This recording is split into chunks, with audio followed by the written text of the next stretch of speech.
atelier. Je m'appelle Céline, je suis professeure de tricot et designer art de la maille. Je crée notamment des patrons, des modèles de tricot pour la marque Mademoiselle Pétronille. Je suis heureuse de vous accueillir pour ce 13e épisode de mon vlog dédié au tricot.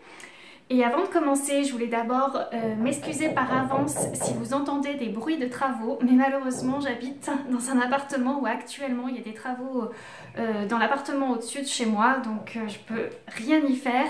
Et c'était le créneau que j'avais pour pouvoir tourner ces jours-ci, et là ça fait déjà une semaine que les travaux durent, donc j'avais pas trop le choix. Donc toutes mes excuses par avance si nous sommes perturbés par ces bruits de travaux.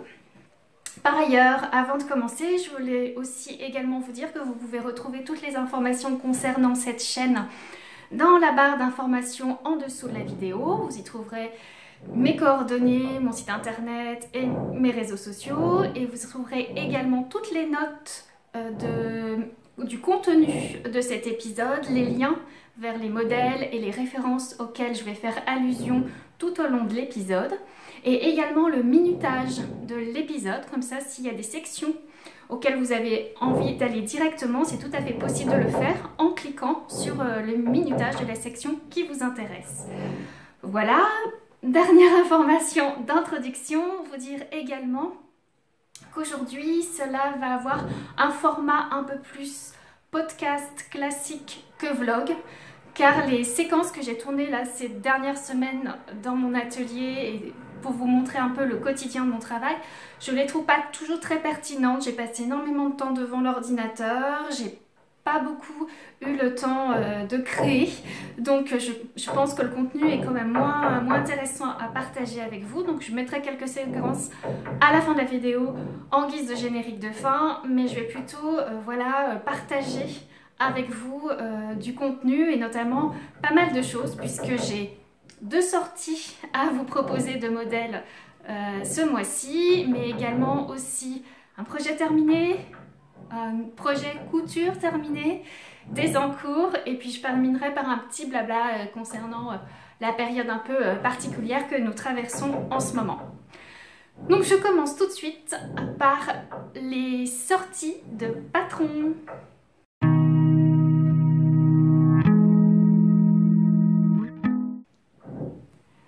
Pour commencer, la sortie qui a lieu la semaine dernière, le 17 novembre, mardi dernier, j'ai sorti mon dernier modèle, il est là, derrière moi. Vous l'avez sûrement peut-être vu si vous me suivez sur Instagram ou sur les réseaux sociaux. Il s'agit de mon pull, mon premier pull en jacquard, Catherine. Alors il s'écrit Katharine puisque c'est un petit clin d'œil en fait à Katharine Hepburn, et c'est comme ça donc que son prénom s'écrit avec un K et Katharine et non pas Catherine, même si on le prononce Catherine. Voilà pour la petite anecdote. Je vous présente donc un peu plus en détail ce design. Il s'agit donc d'un pull de forme boxy. Donc boxy pour dire boîte, parce qu'il a une aisance très importante d'environ 25 cm. Alors c'est l'aisance maximum que moi je recommande, parce que c'est l'aisance que j'avais en tête quand j'ai créé le modèle, mais on verra après que rien n'empêche de changer cette aisance. Il est également tricoté en top down, donc ça c'est pareil, je vous expliquerai un petit peu plus de choses sur la construction plus tard. Et il est donc caractérisé par une bande de jacquard centrale qui permet de faire le lien entre un coloris principal en haut du pull vers un coloris secondaire dans le bas du pull. Voilà, et la bande de jacquard sert à faire la liaison entre les deux coloris. Vous avez également un petit rappel du jacquard sur les manches, sur les bords de manches. Une petite bande en côte 4/4 semi-torse pour le bas, pour l'encolure, et également pour les poignets. Voilà pour ce qui concerne la description du modèle. Pour ce qui concerne le motif en lui-même, je l'avais un petit peu expliqué au moment où j'étais en train de le créer. C'est un motif qui m'a été inspiré toujours dans mon leitmotiv que j'ai eu cette année de créer mes modèles, par les traditions folkloriques tchèques et plus particulièrement de Bohême, là où est originaire ma grand-mère maternelle. Et j'avais voulu là faire un clin d'œil aux motifs qu'on trouve sur certains galons dans les linges de maison des maisons tchèques et de Bohême. Et plus particulièrement, là moi je m'étais plus inspirée d'un marque-page brodé en pointe-croix justement qui reprend un peu ces motifs géométriques qui sont un peu les seuls qu'on trouve dans les motifs bohèmes, puisqu'ils sont plutôt caractérisés par des motifs très floraux, végétaux, voilà, qui sont tout en rondeur. Là, c'est vraiment les seuls endroits où j'ai trouvé des choses un peu plus géométriques. Donc voilà, c'est inspiré. Je ne vais pas dire que ça reproduit, mais en tout cas, on retrouve énormément de losanges. Donc voilà, c'était un petit peu ma base de départ quand j'ai dessiné ce motif de jacquard. Ensuite, je vais essayer d'être concise et assez rapide parce que comme j'ai pas mal de choses à dire, je voudrais pas trop m'étaler. Pour ce qui concerne le fil et l'échantillon du modèle, c'est un modèle qui se tricote dans un fil d'épaisseur fingering, dans un échantillon que moi j'ai déterminé de 26 mailles sur 32 rangs dans des aiguilles 3.5. Attention toutefois, cet échantillon, il est tout à fait possible de varier le numéro d'aiguille pour pouvoir l'obtenir. C'est très important. Et notamment, j'ai mis une annexe dans mon patron qui explique comment arriver à bien maintenir cet échantillon tout au long du processus du pull. Puisque comme on va inclure, à la fois on va travailler à plat sur le haut, on va inclure une bande de jacquard au milieu et on va travailler en jersey en rond, plus après en jersey en rond également pour les manches. Je recommande de faire un échantillon qui prend en compte toutes ces techniques-là, surtout si vous avez une différence notamment lorsque vous tricotez à plat entre votre point envers et votre point endroit. C'est le cas pour moi, je suis beaucoup plus lâche lorsque je tricote à l'envers quand je tricote à l'endroit. Donc je vous recommande, après vous faites ce que vous voulez, de faire un échantillon qui prend en compte tout ça. C'est-à-dire le fait de tricoter du jersey à plat, le fait d'ajouter un jersey en rond, puis du jacquard en rond. En sachant que moi par exemple je resserre, j'ai une tension qui se resserre au moment du jacquard, donc je sais qu'il faut que je varie ma taille d'aiguille. Et comme ça vous saurez s'il faut que vous mainteniez tout le temps le même diamètre de taille d'aiguille tout au long du modèle. C'est possible, ça se trouve vous n'aurez aucune différence entre les différents moments de votre processus de tricot, ou au contraire que vous variez. Moi par exemple il a fallu que je descende énormément pour le tricot à plat, que je augmente pour le moment, enfin je reste à 3,5 pour le jacquard et que je passe à 3,25 pour les côtes. J'ai expliqué exactement dans le modèle moi comment il a fallu que j'adapte pour avoir un échantillon qui se maintienne tout au long du processus de tricot exactement le même, parce que ça va vous permettre d'avoir un tissu qui ne bouge pas, qui est exactement le même tout au long de votre modèle. Sinon, ce que vous encourez comme risque, c'est d'avoir une bande de jacquard qui se resserre sur le milieu, et là vous allez avoir un effet cintré, c'est-à-dire que vos jacquards va venir cintrer votre taille, et après vous allez avoir un bas du corps qui va gondoler, qui va s'évaser sur la fin. Donc voilà, après c'est à vous de voir ce que vous avez envie ou pas. Moi je l'ai construit et dessiné ce modèle pour qu'il soit droit, de forme boxy, mais après voilà, faites comme bon vous semble. Moi c'est juste des recommandations que j'apporte sur ce modèle là. Donc voilà, moi j'ai utilisé pour tricoter ce modèle le fil de qualité Ori de The Woolly Skin, qui est un fil non traité de laine française qui mélange à la fois du mérinos et de la laine romane. C'est un fil très doux, mais avec un aspect un peu plus sec et un peu plus rustique qu'un mérino superwash. Il a l'avantage de bien permettre au dessin du jacquard de s'accrocher. Voilà, les fils s'accrochent bien ensemble.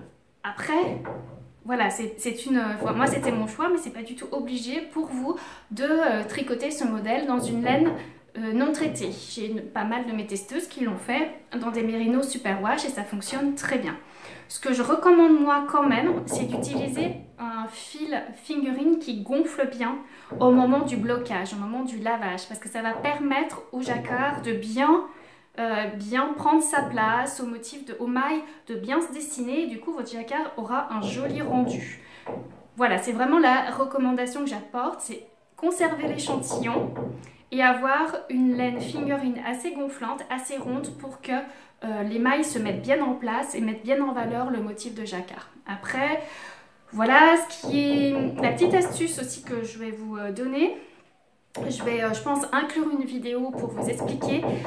Pour ce qui concerne les choix de fils, donc The Woolly Skin propose encore un petit peu de Ori dans sa boutique, mais je crois qu'elle n'en a pas non plus des grosses quantités. C'est vraiment en fonction, c'est une laine très, très particulière, donc elle fait en fonction des quantités qui lui sont proposées aussi par le fournisseur, et il y a une saisonnalité, il me semble bien, si je dis pas de bêtises. Après, rien ne nous empêche d'aller voir si les coloris vous plaisent, ce qu'elle propose dans d'autres fils fingering de sa gamme. Par ailleurs, vous allez donc pouvoir aller sur, quand vous allez sur Ravelry, que vous allez sur ma fiche du patron, du modèle du pull Catherine, vous avez plusieurs onglets en haut de votre fiche, et notamment un deuxième onglet qui s'appelle idées de fil. Et si vous cliquez dans idées de fil, vont s'afficher tous les fils qui ont été utilisés par les personnes qui ont tricoté ce modèle. Donc ça va vous donner toutes les possibilités et tous les fils qui fonctionnent pour tricoter ce modèle. Surtout en ce moment où l'essentiel des modèles qui sont présentés sont ceux qui sont rentrés sont ceux de mes testeuses. Donc on sait que ça fonctionne, que ça marche bien puisqu'elles ont pu les expérimenter et faire leur modèle avec. Donc voilà, ça c'est une bonne alternative pour vous aider à choisir les fils. Et vous verrez qu'en effet, il y a aussi bien des fils fingering de marque commerciale que des fils fingering proposés par les teinturiers et teinturières indépendantes. Donc ça vous donne vraiment un grand large, un grand spectre de possibilités, puisque en effet chez les teinturiers et teinturières indépendants, le fil fingering est le calibre qui est souvent le plus proposé. Donc voilà, je vous encourage vivement à aller sur ma fiche Ravelry et à aller cliquer sur l'onglet idées de fil. Voilà pour ce qui concerne le fil utilisé pour ce modèle. Maintenant passons à la construction et aux éléments du design.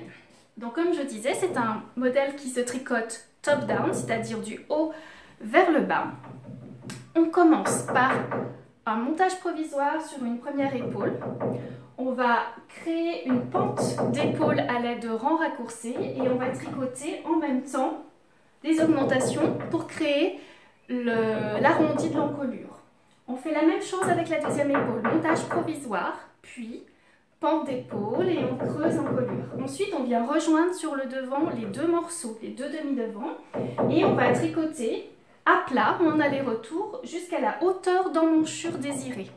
En sachant, et je le précise également dans le patron, que cette hauteur d'emmanchure, vous pouvez la varier, puisque c'est ça qui va déterminer ensuite votre grosseur de bras.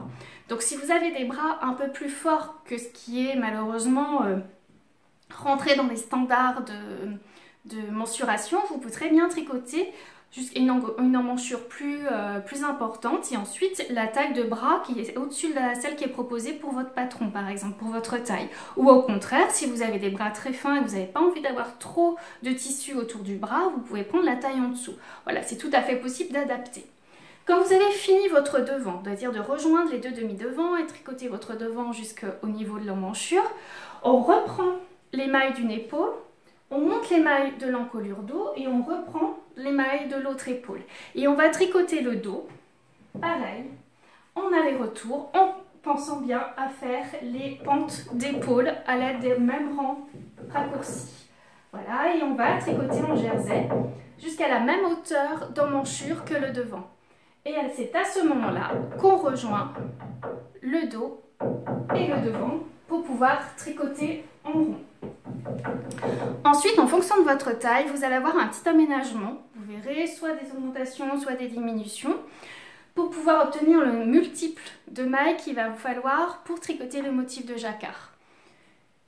Il est tout à fait possible à ce moment-là de rallonger l'espace que vous avez ici, c'est-à-dire au moment où vous avez rejoint le dos sous l'emmanchure, le dos et le devant, avant d'attaquer le motif de jacquard. Oh, je suis désolée pour le bruit, on va attendre que ça passe un peu. Voilà, donc vous pouvez très bien rallonger cette partie-là parce que notamment, c'est pareil, j'ai mis une petite note en annexe du patron si vous voulez rallonger votre pull. Parce que moi, je le propose en version cropped, mais il est tout à fait possible de le rallonger. D'ailleurs, si vous allez voir les versions des testeuses, vous pourrez vous rendre compte que certaines testeuses ont rallongé le pull. Voilà moi ce que je recommande. Pour garder à peu près la même proportion de couleurs de chaque côté, c'est d'envisager de répartir l'augmentation, d'en faire un peu ici et un peu en bas, pour que ça ait justement pas l'impression d'avoir trop à augmenter en haut ou trop à augmenter en bas. Ça, c'est une proposition. Après, il y a d'autres contraintes aussi, notamment en termes de morphologie. Si vous souhaitez, par exemple, moi, je n'ai pas du tout de poitrine, je suis quelqu'un d'assez plat, donc forcément le motif, j'ai tout intérêt à ce qu'il démarre au niveau de ma poitrine parce que ça va compenser le fait que je n'ai pas de poitrine. Au contraire, si vous avez une poitrine généreuse, là, peut-être vous aurez envie de faire descendre un petit peu le motif pour pas qu'il attaque trop vite sur la poitrine et qu'il mette trop en valeur une partie avec laquelle vous n'êtes pas à l'aise. Donc à ce moment-là, n'hésitez pas à rallonger ici cette partie avant d'attaquer le jacquard. Et à ce moment-là, vous pouvez descendre le jacquard et le faire démarrer un peu en dessous de la poitrine. C'est notamment ce qu'a fait Cécile de Coffon Mes Mains sur son modèle à elle. Ce qui lui a permis voilà, d'adapter, de se sentir à l'aise de là où placer le jacquard. Vous êtes assez libre en fait de la placer, cette bande de jacquard, à l'endroit que vous désirez du pull. Donc voilà, après donc, vous verrez aussi j'ai des indications puisqu'on va changer la dominance de couleur au moment du jacquard. Au début, la dominance de couleur va plutôt sur le premier coloris et ensuite on change à ce niveau-là pour mettre en valeur le jacquard sur le deuxième coloris. Mais tout est expliqué de toute façon dans le patron. On termine par une petite bande de côte 4/4 semi-torse. J'ai voulu ce type de bord-côte parce que je savais qu'il allait beaucoup moins resserrer. Et notamment, je crois que je ne fais pas changer de taille d'aiguille pour justement garder quelque chose d'assez homogène au niveau du tissu et pas avoir quelque chose qui resserre ou au contraire va écarter le bas du pull. Quand on a terminé le corps, donc là je propose un rabat simple pour faire la finition. On va relever les mailles au niveau de l'épaule tombante, puisque j'ai oublié de vous dire, oui c'est une construction en épaule tombante, puisque c'est la particularité du pull boxy, puisque c'est un pull boîte. On va reprendre les mailles et après on fait des diminutions régulières. Ce sont des manches fitées, c'est-à-dire proches du corps.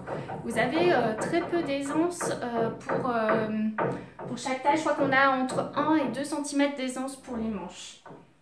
Et puis pareil, une autre grille de jacquard pour pouvoir réaliser, qui est un petit rappel en fait du motif de la bande centrale sur le poignet des manches. Et on retrouve aussi également le même bord-côte en côte 4/4 semi-torse. Donc voilà pour les éléments du design et la construction du pull Catherine. Pour ce qui concerne les adaptations possibles, donc c'est ce que je vous ai dit tout à l'heure, vous avez la possibilité de rallonger le corps. Donc je vous recommande en effet de répartir ce rallongement à la fois vers le haut et le bas, donc sur la première partie et la dernière partie. Vous pouvez également varier la taille d'emmanchure pour pouvoir tricoter les manches exactement comme vous les préférez. Et vous pouvez aussi choisir de faire une aisance moins importante. Il suffit de tricoter la taille du dessous. Mais attention, à ce moment-là, si vous choisissez ça, veillez à ce que vous tricotiez bien votre taille de manche, qui correspond bien à celle que vous voulez. Et faites attention aussi à la longueur du buste et à la longueur de manche. Voilà, vous allez tricoter une taille en dessous juste pour ce qui concerne l'aisance poitrine, mais tout le reste, il faudra bien l'adapter à vos mensurations à vous.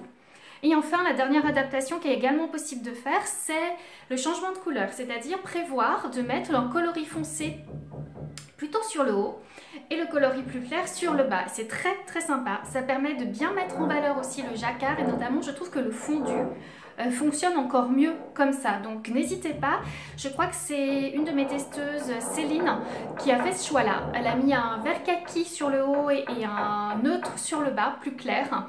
Et vraiment, je trouve que ça fonctionne très bien. C'est une belle réussite aussi de vouloir mettre la laine foncée sur le haut.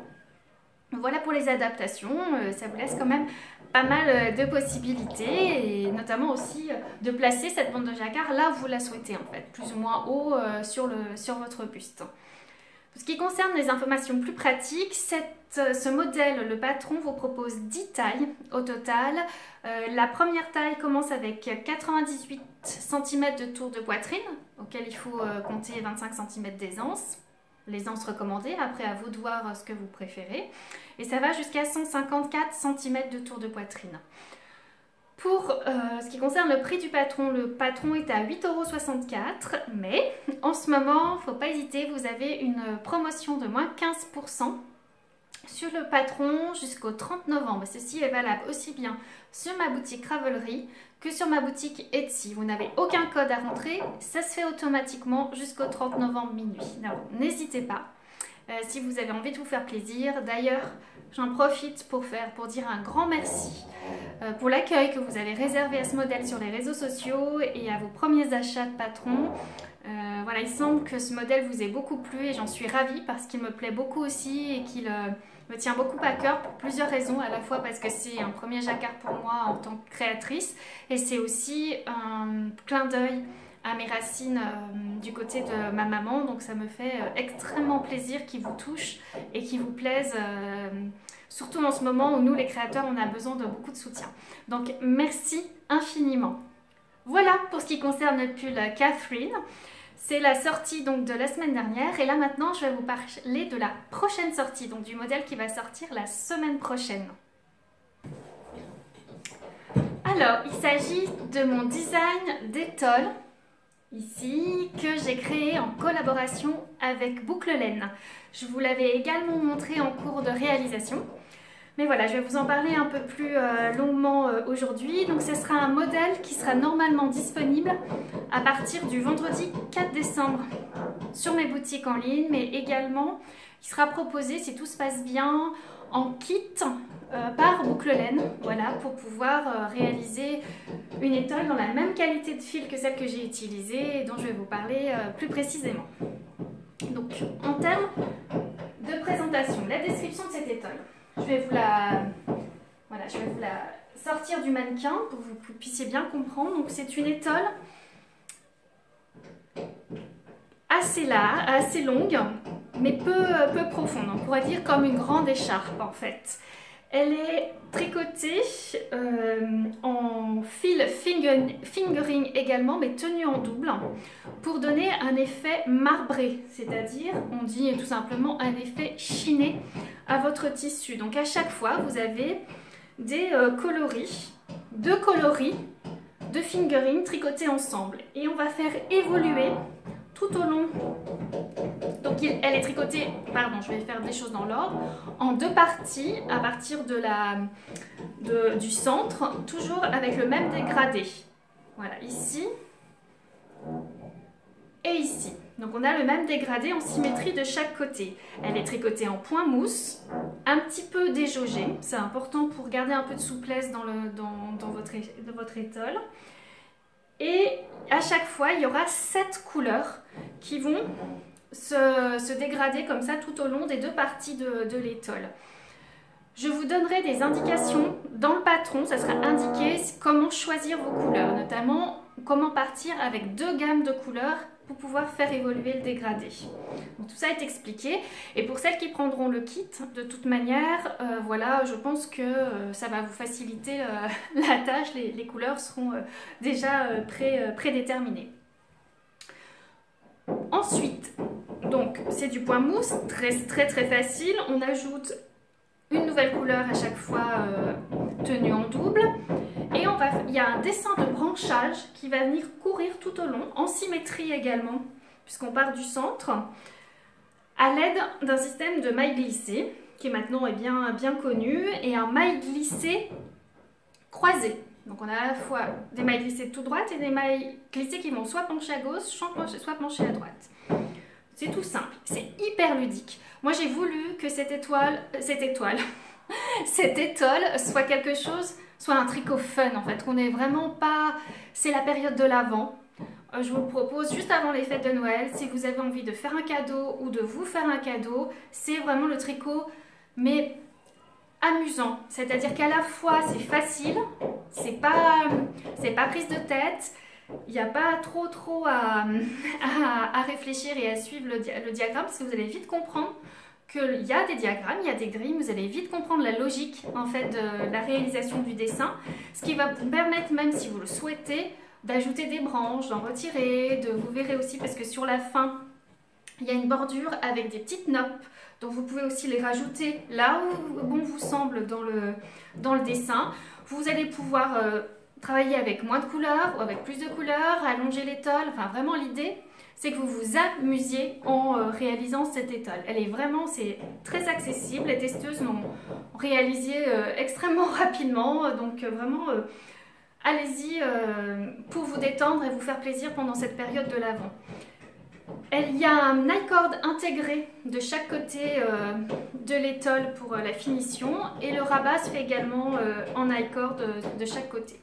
Donc au niveau du fil que j'ai utilisé, moi il s'agit de la qualité W150 de chez Boucle Laine, donc c'est un fil fingering et c'est un fil rustique, c'est-à-dire, alors il n'est pas du tout piquant, moi je le trouve pas du tout piquant, mais il est très crunchy, c'est-à-dire qu'il est très croquant, il a une belle tenue, ce qui fait que moi je l'ai bloqué très fort pour pouvoir obtenir un peu plus de souplesse, parce que avant blocage il était quand même assez raide, le fil étant assez sec, le tissu obtenu est quand même raide, donc moi je vous conseille de faire un bon blocage, un bon blocage, voilà, ce qui va vous permettre d'obtenir un peu plus de drapé ensuite.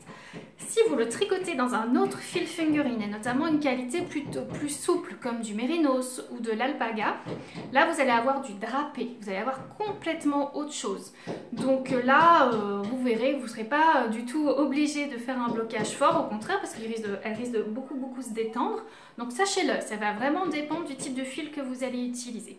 Mais il est tout à fait possible d'utiliser aussi bien du fil rustique de laine cardée ou au contraire un fil superwash ou en laine peignée, de teinturier indépendant, ça fonctionne tout à fait puisqu'il s'agit de fil fingering, donc c'est assez facile à trouver, c'est des références assez faciles à trouver. J'ai tricoté mon écharpe en aiguille 4,5 pour un échantillon de 18 mailles sur 26 rangs. Rien ne vous empêche, si vous utilisez la W150 et que vous avez peur qu'elle soit un petit peu trop raide justement, qu'elle manque un peu de souplesse, de déjauger encore un petit peu votre échantillon et de passer en aiguille 5, parce que moi je tricote lâche, mais c'est peut-être pas le cas de tous, donc n'hésitez pas à monter en aiguille 5, vous aurez assez de fil même dans le kit, il va vous en rester un peu et c'est notamment pour ça que je propose de réaliser ces petites pampilles pour donner un petit effet justement un peu plus bohème à votre étole, mais ça c'est une option, c'est pas obligé, c'est s'il vous reste des restants de fil après avoir tricoté votre étole. Au niveau de la construction, tout part, en fait c'est comme si vous tricotiez deux rectangles et que vous assembliez par le centre. Et le fait de les tricoter de manière identique va créer une symétrie axiale. Donc vous avez un motif qui est en symétrie axiale, c'est-à-dire pas en symétrie. L'autre symétrie, voilà, je sais plus la différence. Bref, vous avez quand même un motif qui se dessine en symétrie. Oui, c'est pas mon fort la géométrie. Hein. Corrigez-moi, je prendrai volontiers vos remarques dans les commentaires. Donc, tout ça pour vous dire qu'on commence par un montage provisoire par le centre. Alors moi je propose un montage provisoire au crochet, mais il y en a qui le font directement sur un montage provisoire sur câble. À vous d'utiliser la méthode que vous préférez. Et vous allez tricoter une première partie. Chaque partie est composée, si je ne dis pas de bêtises, de 8 sections. Voilà, avec du point mousse. Et à chaque fois, on va quitter une couleur pour en rajouter une autre. Vous avez en tout 4 diagrammes de dessin, plus le diagramme de la bordure finale. Voilà pour tricoter l'étole. Vous verrez, c'est assez logique et comme je le disais tout à l'heure, vous pouvez très bien vous libérer à un moment donné et créer un branchage comme vous le souhaitez sur votre dessin. À vous de voir, c'est vraiment l'idée, c'est que ce soit ludique pour vous. On termine avec un rabat en I-cord et ensuite on reprend à nouveau les mailles au centre, sur l'envers. Vous verrez, il y a un remplacement pour bien positionner votre motif. Et ensuite, on tricote exactement la deuxième partie de la même manière qu'on a tricoté la première partie. Et on termine aussi par un I-cord. Dans le patron, je vous ai mis 2 tutos vidéo pour réaliser donc des noppes de 5 mailles pour qu'elles soient quand même assez proportionnelles à la taille des branches et de l'étole. Et je vous ai mis aussi un petit tuto pour réaliser les pampilles, c'est-à-dire les petits glands aussi comme on dit en tapisserie. Les deux termes sont justes, on dit tassel en anglais, mais nous voilà, on va peut-être dire plutôt pampille ou gland. Donc voilà pour ce qui concerne la construction. Je regarde mes notes si j'ai pas... Ah voilà, au niveau des adaptations, c'est ce que je vous disais aussi tout à l'heure, c'est amusez-vous. Choisissez le nombre de couleurs que vous voulez, choisissez le type de couleur qui vous fait plaisir. Il y a une de mes testeuses qui a décidé de faire toute une écharpe en coloris neutre. Donc ça part de dégradé de gris. Elle est vraiment super belle, donc c'est tout à fait possible. Vous pouvez diminuer le nombre de couleurs aussi, c'est-à-dire rassembler les sections, c'est-à-dire au lieu d'avoir 7 coloris, ben, on n'en avait plus que 5 par exemple, c'est tout à fait possible. Et vous n'êtes pas non plus obligé de faire une symétrie dans les dégradés de couleurs. Vous pouvez très bien faire une partie de l'écharpe dans un dégradé, par exemple, je sais pas moi, un dégradé couleur froide et l'autre côté dans un dégradé couleur chaude. En fait, l'idée c'est vraiment d'avoir du fun pendant ce processus de tricot. Vous allez pouvoir, et puis moi je sais que déjà des testeuses qui se sont lancées à tricoter leur deuxième écharpe parce que justement c'est facile, c'est agréable, c'est pas non plus ennuyeux. Donc ça permet voilà, d'en offrir à son entourage autant qu'on veut et tout en se faisant plaisir. Alors, pour terminer, pour ce qui concerne ce modèle d'étole, quelques informations pratiques. En ce qui me concerne, mes dimensions de l'étole au final, pour mon prototype, mon sample à moi, la longueur est de 1,80 m, 180 cm et la profondeur de 40 cm. Après, ça va dépendre vraiment du fil que vous allez utiliser. Si c'est un fil qui prend beaucoup d'ampleur comme du mérinos ou de l'alpaga ou pas au blocage, ou si c'est un fil comme le mien qui est beaucoup plus sec, qui est beaucoup plus rustique, qui bouge pas trop, en sachant que ça reste quand même du point mousse et que le point mousse se détend énormément si on le souhaite au blocage. Donc on peut vraiment, comme je disais tout à l'heure, avoir un blocage un petit peu sévère pour donner du drapé à votre étole. En général, les versions de mes testeuses varient entre 160 et 180 cm de longueur et 35 et 40 cm de profondeur. Donc voilà, pour vous donner une idée des dimensions finales. Donc c'est vraiment une grande écharpe, l'idée est vraiment de s'envelopper dedans et voilà, je le vois vraiment comme quelque chose, un objet réconfortant, un tricot réconfortant de cette fin d'année avec des couleurs. Moi je le voulais vraiment dans un travail de couleurs pour donner un peu de vitamine à cette période très sombre et où la lumière est très peu présente en cette fin d'année. Pour ce qui concerne le prix du patron, le patron sera en vente au tarif de 6,60 € sur mes deux boutiques, à la fois Ravelry et Etsy. Et pour toutes les personnes qui achèteront le kit chez Boucle Laine, je vais y arriver, pardon, vous aurez un coupon personnel qui vous permettra d'avoir une remise de 20% sur le modèle, sur le patron lorsque vous l'achetez sur Ravelry. Donc voilà pour ce qui concerne mes deux sorties de patron de la saison et je vais pouvoir aborder maintenant avec vous mes projets terminés.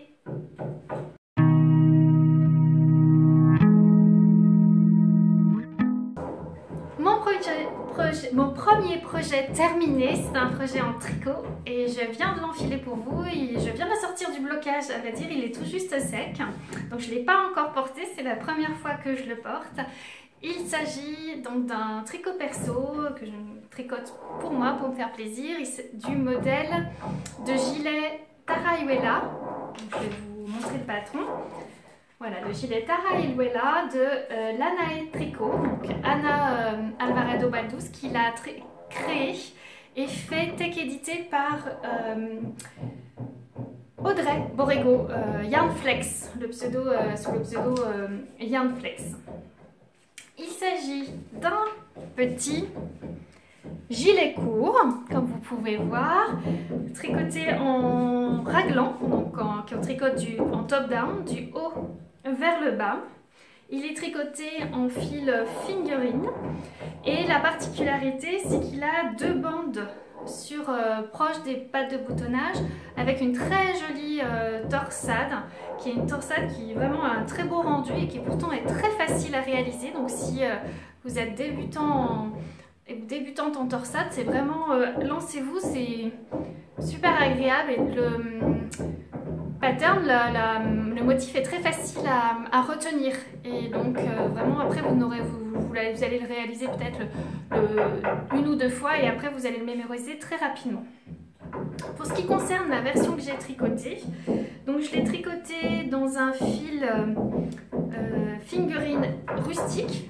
Je ne vais pas beaucoup changer parce qu'en ce moment j'étais un peu dans le même mood. Donc il s'agit également de la qualité OE150 de boucle laine dans le coloris Octopus. En fait, j'ai craqué sur le coloris quand je l'ai vu exposé, donc c'est pour ça que je me suis ruée, en sachant aussi que je connaissais déjà cette qualité OE100 qui est certes et rustique, c'est-à-dire qu'on sent que la laine elle est sèche, elle est croquante, mais elle n'est pas du tout piquante. Pour moi, c'est pas du tout, vous voyez, je l'ai là directement au niveau du cou et moi ça ne me démange pas. Pourtant, je suis quand même assez sensible. Par exemple, il y a des fils d'alpaga que j'ai du mal à supporter ou des fils de mohair aussi qui sont très difficiles pour moi de supporter.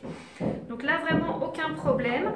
D'autant qu'il s'assouplit énormément avec le blocage, au fil des lavages et au fil du porté aussi. C'est vraiment ces fameuses laines, un peu laine cardée qui prennent énormément la chaleur corporelle, qui l'emmagasinent. Donc c'est une laine qui est fine mais qui est très chaude et qui en même temps vit avec votre température corporelle, donc qui est une matière très vivante qui va venir s'assouplir directement au contact de votre chaleur humaine. Donc c'est pour ça aussi que j'aime beaucoup ce fil. J'ai pas fait de modification particulière sur ce modèle, j'ai simplement changé la taille d'aiguille pour pouvoir obtenir l'échantillon recommandé.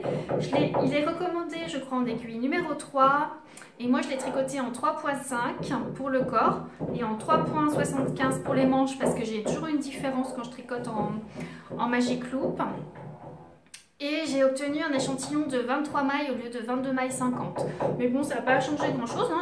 J'ai quand même l'aisance qui est indiquée au niveau de la poitrine. Donc il n'y a vraiment aucun problème de ce côté-là. J'ai fait exactement la hauteur. Donc c'est une version raccourcie, hein, cropped, mais qui arrive quand même bien au niveau, moi elle arrive vraiment bien au niveau de ma ceinture, donc il n'y a aucun problème. La seule chose que je n'ai pas faite, c'est le rabat tubulaire en bas du corps. Mais ça, je l'avais expliqué dans mes derniers épisodes. J'ai eu la flemme en fait. Donc j'ai fait un rabat alterné comme j'aime bien faire sur ce type de côte 1-1. Par contre, je l'ai quand même fait le tubulaire pour les manches. Alors là, je suis désolée, je porte une robe qui ne met pas du tout en valeur les manches puisque ça fait gondoler. Et je l'ai également fait aussi pour le col. J'ai été moins feignante parce qu'il y avait moins de mailles, donc c'était plus facile pour moi de le faire. Voilà, la patte de boutonnage, elle donne le rythme d'espacement des boutons que je trouve est tout à fait correct. Ce qui fait que la boutonnière ne baille pas du tout. Il y a une jolie finition en mini high cord sur la patte de boutonnage. Donc non, tout est... il me plaît beaucoup. Et j'ai pris beaucoup de plaisir à le faire. Je l'ai fait assez rapidement parce que je le fais pas non plus... Ça passe jamais en priorité malheureusement les tricots que je tricote pour moi parce que je fais toujours passer un peu mes designs en premier, mais vraiment là ça m'a fait plaisir. Vous pouvez voir qu'il est quand même assez dégagé sur les épaules. Il remonte normalement pour devant et il est très bien fait parce qu'il y a des rangs raccourcis au niveau du col, ce qui permet au col de bien remonter derrière parce que moi je déteste avoir la nuque qui soit trop dégagé. Donc j'aime bien quand mes gilets et mes pulls remontent bien dans le dos. Donc pour ça c'est parfait, ça convient tout à fait à mon confort. Donc je peux que vous recommander ce modèle, il est vraiment très agréable. Je pense que je vais pas mal le porter en ce moment, puisque même si c'est un gilet qui est fingering, le fait qu'il soit tricoté dans une laine rustique, bah, quand même, il me tient bien chaud. Donc je suis ravie. Je sais déjà avec quel type de pantalon je veux le mettre, donc ça me fait extrêmement plaisir de l'ajouter à ma garde-robe. Donc voilà pour ce qui concerne mon premier projet terminé. Et le deuxième projet dont je voulais parler, c'est un projet un peu particulier, puisqu'il ne s'agit pas de tricot ni de crochet, mais c'est en lien en fait avec le tricot. Je me suis cousu un tablier japonais, voilà, dans un très joli canvas que j'ai acheté chez ma mercerie locale, c'est-à-dire à la mercerie Café Créatif de Chambéry. Donc comme vous pouvez voir, c'est un tablier traditionnel qui est croisé dans le dos. J'ai utilisé un tuto plus ou moins bien fait hein, sur internet, donc je l'ai un peu patronné à ma sauce. Et je le porte en fait pour pouvoir ne pas avoir me couvrir de fibres et de poils quand je tricote. Parce que notamment à cette saison où quand on porte des pantalons noirs ou des collants, on a tendance à... Moi j'ai tendance à me retrouver avec énormément de peluches, de fibres sur moi, et je suis sans arrêt en train d'utiliser une brosse pour pouvoir nettoyer mes vêtements. Donc voilà, l'idée c'était de me protéger. J'ai également ajouté 2 poches ventrales. Donc ça peut toujours servir voilà, pour caser des stylos, des ciseaux, enfin des petites choses dont on peut avoir besoin, ou des bouts de pelote, des anneaux marqueurs. Je pense que ça va finir par devenir des poches à trésor. Il faut quand même que je le modifie un petit peu parce que mes bretelles se placent un petit peu trop sur l'extérieur. Donc il faut que je les rapproche et ça va permettre notamment au tablier de mieux se positionner. Je vais vous l'enfiler là pour voir un petit peu voilà, ce que ça donne.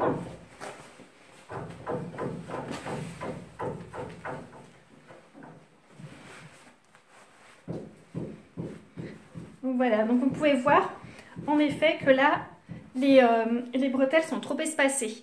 Il va falloir que je les découse et que je les rapproche un peu, et ça permettra aussi que dans le dos ils croisent un peu mieux.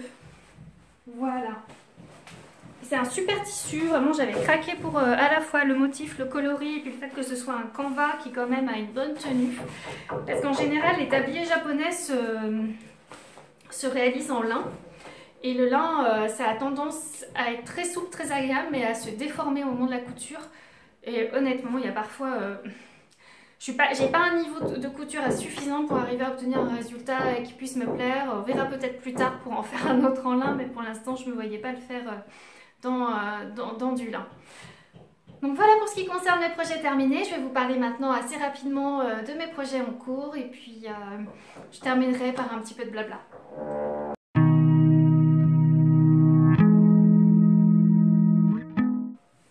Mes projets en cours, alors je vais vous parler d'un design que j'ai déjà commencé et que je vous avais montré assez rapidement une première fois, donc il avance tout doucement.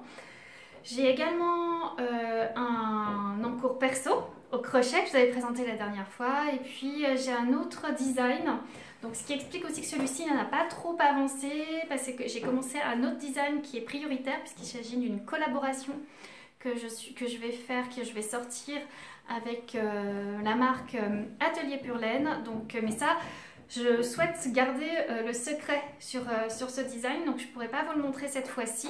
Mais ce qui explique aussi pourquoi ma cape, donc qui est un de mes designs en cours, n'a pas beaucoup avancé. Alors elle a quand même bien, j'ai quand même tricoté pas mal, mais j'ai aussi pas mal détricoté, comme vous pouvez voir. Hein. Là, le fil est bien, j'ai refait ma pelote et le fil est bien frisé. Mais ça y est, ça prend forme, je suis contente. Ça a vraiment l'allure de ce que j'escomptais. Donc comme je vous ai expliqué la dernière fois, il s'agit d'une cape assez rétro, que je voulais vraiment quelque chose d'un peu ancien, mais très élégant, et qui était un petit peu en souvenir, un souvenir d'enfance. Voilà, une cape que m'avait cousue ma grand-mère et que j'aimais beaucoup porter, qui me donnait l'impression d'être une grande dame. Donc voilà, c'est l'avancée du motif. Donc c'est une cape qui sera en dentelle, avec un motif qui va évoluer au fil de la réalisation. C'est une construction en top-down également, mais cette fois-ci, c'est une construction avec un empiècement circulaire, c'est-à-dire que les augmentations se font de manière radiale, régulièrement, pour créer. Donc on part d'un premier cercle entre guillemets et au fur et à mesure ça va s'ouvrir comme ça en cône, et au bout d'un moment on arrête les augmentations, on va continuer à la tricoter tout droit. Là j'arrive pratiquement au moment où je vais placer les fentes pour les manches, parce que, enfin des fausses manches, hein, puisque il ne s'agit pas de manches, mais je vais mettre des manches pour pouvoir, des fentes pardon, pour pouvoir passer les bras et sortir les bras de la cape. On a également une patte de boutonnage avec une boutonnière intégrée. Voilà, sur un petit motif de côte fantaisie. Je reprendrai... Pardon, excusez-moi. C'est l'alpaga, ça me fait des fibres qui volent et ça me fait tousser. Donc je reprendrai ensuite les mailles du col pour créer un col, vous verrez, un peu particulier, que je veux aussi quelque chose d'assez rétro. Et puis je pense que, donc là je vais continuer sur la longueur, ce sera une cape qui sont quand même assez longues, et je pense terminer par une bande peut-être au point mousse, ou je sais pas, je sais pas encore trop comment je vais terminer le bas de la cape, mais je pense qu'en effet ça sera du point mousse. Donc voilà, pour rappel, je tricote ce modèle de cape dans la qualité Quito de Cheval Blanc, qui la marque m'a offert donc la laine pour créer un modèle. Et il s'agit donc d'une qualité 60% alpaga, 40% pure laine. Elle est tricotée en 4,5. Alors pour un échantillon normalement de 21 mailles, moi vous verrez sur le modèle c'est un petit peu plus déjaugé, donc c'est un échantillon qui tire plus sur le worsted que sur la déca. Et le coloris c'est myrtille. Voilà, un joli mauve. C'est une laine qui est vraiment super agréable à tricoter, douce, mais vraiment elle passe dans les mains comme du beurre, et j'aime beaucoup son rendu. Là j'ai fait un blocage intermédiaire pour voir justement comment elle est, parce que ça se détend beaucoup hein, vu qu'il y a de l'alpaga. Mais je suis super contente de la légèreté. Je pense que ça sera une cape qui sera très bien pour le printemps. De toute manière, c'est pas un design qui est prioritaire, il est là, il sortira quand il sera prêt. Donc je l'avance tranquillement, mais vraiment il est très facile à tricoter, assez intuitif, donc je me dis que il arrivera quand ce sera son heure d'arrivée. Voilà pour mon design et mon encours professionnel. Pour ce qui concerne mon encours perso, il s'agit de mon projet au crochet dont j'avais parlé la dernière fois. Mon petit cardigan, donc qui s'appelle le Quill Cardigan de Heidi May. Donc c'est mon premier jacquard, mon premier tricot de jacquard au crochet. Alors je viens de terminer l'empiècement circulaire en jacquard. Voilà. Il se place comme ça. Je viens de faire la séparation du corps et des manches. Donc on voit bien là le passage pour les manches. Alors, j'ai mis un temps certain pour réaliser ce motif de jacquard. Pas du tout évident pour moi, mais voilà, je suis hyper contente parce que je trouve que la laine met énormément en valeur le motif. Ça n'a pas été intuitif pour moi de réaliser ce jacquard au crochet, parce que c'est pas évident de savoir où bien piquer et placer son crochet pour bien respecter le dessin. D'ailleurs vous voyez il y a des petites interruptions de rythme, c'est sûrement parce que j'ai mal placé au mauvais endroit ma couleur. Il n'est pas parfait, mais le rendu général me plaît bien. Et alors ce que je comprends pas, mais ça je pense que c'est peut-être lié à ma tension qui n'est pas assez régulière, c'est que je trouve que vous voyez ça fait comme des fronces en fait. C'est un empiècement qui est froncé. J'avais pas l'impression que ce soit le cas sur le modèle de la designeuse quand je l'ai vu. Comme il n'a pas été beaucoup crocheté par d'autres clientes, et ben du coup ça me permet pas de voir si c'est normal ou pas. Donc écoutez, bon c'est pas grave, hein, ça fera un petit effet pareil, un peu capeline, un peu rétro, ce qui n'est pas pour me déplaire. Juste pour rappel, donc je le crochette en 3, 3,5, les deux tailles en fonction donc j'ai crocheté moins en 3,5 le jacquard et en 3 le reste. Et je le crochette dans la qualité. Pour le coloris principal, il s'agit de la laine proposée par Langyarn, qui est une laine à teindre en mérinos et chameau, qui est vraiment du beurre, pareil, extrêmement agréable cette laine, je l'adore. C'est vraiment, puis en plus j'aime beaucoup la couleur, qui est un joli beige. Vous voyez, c'est pas un écru, c'est vraiment un très très joli beige. Et l'autre coloris qui est le coloris contrastant, qui est un magnifique coloris teint par la marque Felice Punto, donc qui est une teinturière espagnole. Donc voilà pour ce qui concerne cette superbe laine que vraiment j'adore, je trouve super, le coloris me plaît énormément, il y a tout, c'est exactement les tons qui sont mes tons et mes coloris favoris, donc je suis ravie que Anna m'ait offert cette laine, et comme il m'en reste quand même pas mal, je vais pouvoir me tricoter des chaussettes. Et ben voilà pour ce qui concerne mes encours, ce qui m'occupe mes temps de loisirs en ce moment et ce qui m'apporte aussi beaucoup de réconfort, et j'avoue que ce n'est pas du luxe de pouvoir travailler ces belles matières, et c'est tout doux, c'est très réconfortant dans cette période un peu particulière, voire difficile pour certains d'entre vous et certains d'entre nous. J'avoue que c'est pas simple. Déjà au niveau saisonnier, ce n'est pas une période qui est facile. Le mois de novembre, le mois de décembre, où les jours diminuent, il faut apprivoiser les journées courtes et les nuits longues. Il faut savoir se réintérioriser un petit peu et se reposer. C'est souvent pas le cas. Et là, il faut avouer qu'avec cette pandémie et ce nouveau confinement, et ben, au niveau émotionnel, c'est pas toujours facile à gérer. J'avoue que moi, des fois, mon moral, il fait un peu les montagnes russes. Il y a des jours où ça va bien, il y a des jours où ça va moins bien. J'apprends à cultiver l'impermanence, ce qui m'aide beaucoup, mais c'est pas toujours simple. Et le plus difficile, je crois, pour moi, ça a été de me dire, je m'étais vraiment beaucoup réinvestie cette rentrée dans mon travail de professeur de tricot, en reprogrammant des ateliers, en augmentant mon volume de cours. Et pour rien vous cacher, cette activité de professeur de tricot est mon activité la plus rémunératrice, beaucoup plus que mes designs, même si mes designs commencent à me rapporter un petit peu de revenus aussi. Le fait que tous mes cours et tous mes ateliers soient réduits, ben forcément, ça se répercute sur mon chiffre d'affaires et ma rémunération. Mais ça, voilà, nous sommes malheureusement beaucoup d'indépendants dans cette situation-là. Il n'y a rien d'exceptionnel me concernant. Je suis encore plutôt assez chanceuse d'avoir une double activité, hein, d'être à la fois professeure de tricot et créatrice, qui me permet d'être un peu plus résiliente que si je n'étais voilà, dans la possibilité d'accueillir des élèves. Le fait de proposer des patrons, eh ben, ça m'aide beaucoup, d'autant plus quand ils sont bien accueillis par vous et que vous me soutenez lors de leur sortie. Forcément, ça a une énorme valeur pour moi.